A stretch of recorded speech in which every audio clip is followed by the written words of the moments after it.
Halo sobat semuanya, jumpa lagi di channel ini, channel yang membahas segala macam manga. Di konten kali ini bakal membahas Manga Kingdom chapter 732. Dan sebelum kita membahas itu, bolehlah ya minta subscribe dan like-nya. Oke, kita langsung saja ke medan pertempuran. Chapter ini dimulai dengan kemenangan Qin atas penaklukan kota Jian di wilayah negara Zhou. Dan rencananya kota tersebut bakal dijadikan tembok pertahanan dari serangan tuan rumah yang diprediksi sebentar lagi Renboku bakal menyadarinya. Dan untuk mempersiapkan hal tersebut, Ten menginstruksikan para prajurit unit Hishin untuk bersiap menghadapi serangan susulan. Hal pertama yang dilakukan prajurit Qin adalah melakukan bersih-bersih dari orang-orangnya Zhou, termasuk para pejabatnya. Di tengah kota Gian, dua orang prajurit unit Hishin dengan emosional mengibarkan bendera kebanggaan unitnya yang berhasil mengambil alih kota hanya dengan kekuatan unit Hishin saja. Dan Denai melihat itu, ia juga mendapatkan laporan dari bawahannya yang mengabarkan semua sisi kota sudah aman katanya. Dan bawahannya juga begitu bangga atas keberhasilan unitnya tersebut. Denai setuju dan menganggap keberhasilan itu berkat infanteri yang dimiliki unit Hishin yang berhasil membobol kota Gian. Ekspresi bangga yang diperlihatkan Denai tersebut berubah menjadi panik saat ia melihat Denyu yang sudah tergeletak tak berdaya, yang saat itu sedang dikelilingi oleh Kanto CS, dan Denyu langsung berlari menghampiri sambil mempertanyakan apa yang terjadi.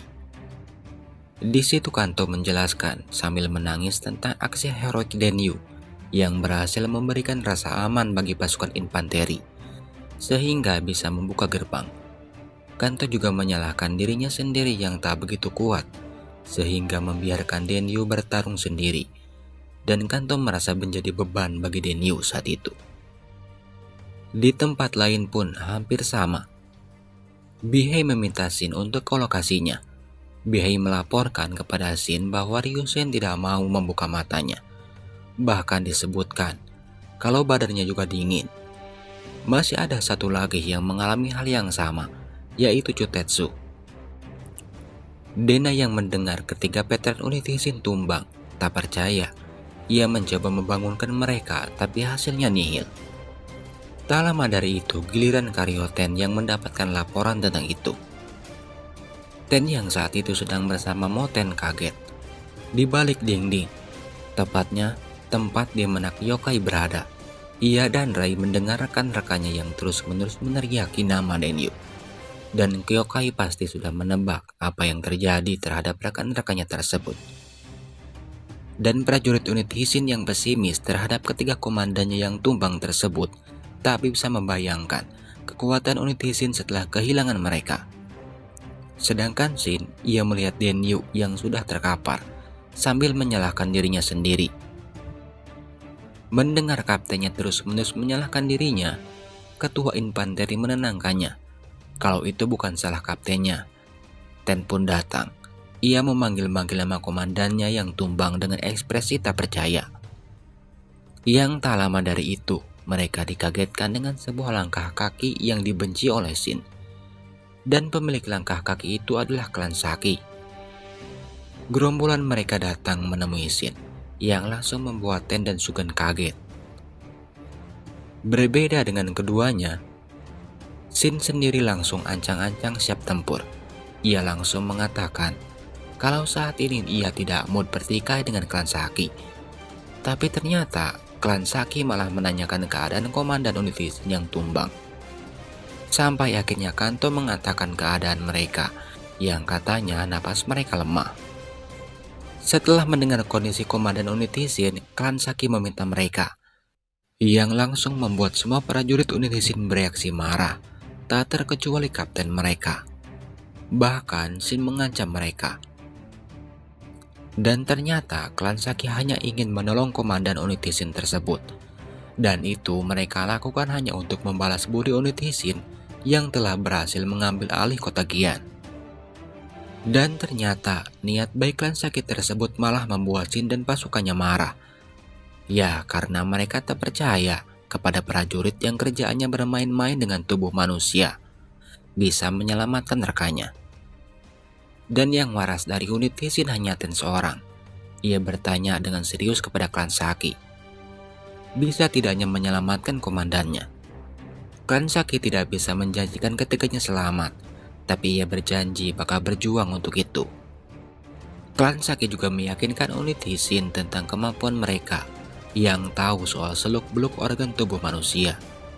Dan klan Saki meminta Shin cepat untuk memutuskan percaya atau tidak kepada klannya. Karena setiap waktu terbuang sama dengan kematian komandan mereka.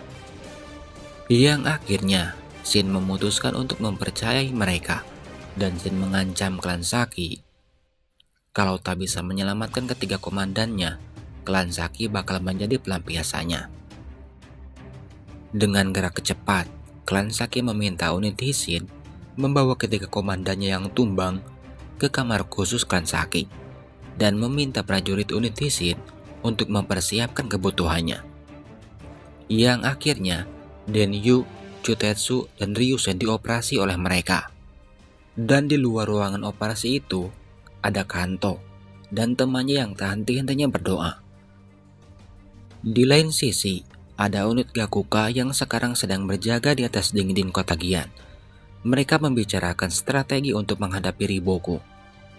Yang menurut Moten, untuk bisa selamat mereka membutuhkan dua kekuatan kombinasi. Yang pertama, yaitu mengirim pasukan Kanki kembali ke kota Askerei dan pemulihan di sana. Dan yang kedua, keberadaan Jenderal Kanki itu sendiri, yang dimana dengan keberadaannya semangat juang prajurit bakal meningkat. Dan dengan adanya dua pasukan tersebut yang berada di Askerei dan Gian, musuh pasti bakal membagi kekuatannya. Dan itu satu-satunya cara untuk bertahan hidup di Tanah Jo. Sebelum Kanyo mengetahui situasi tersebut dan mengirim bantuan. Tapi yang jadi pertanyaan, apa Jenderal Kanki selamat? Dan perbincangan mereka tak terasa sampai matahari terbit.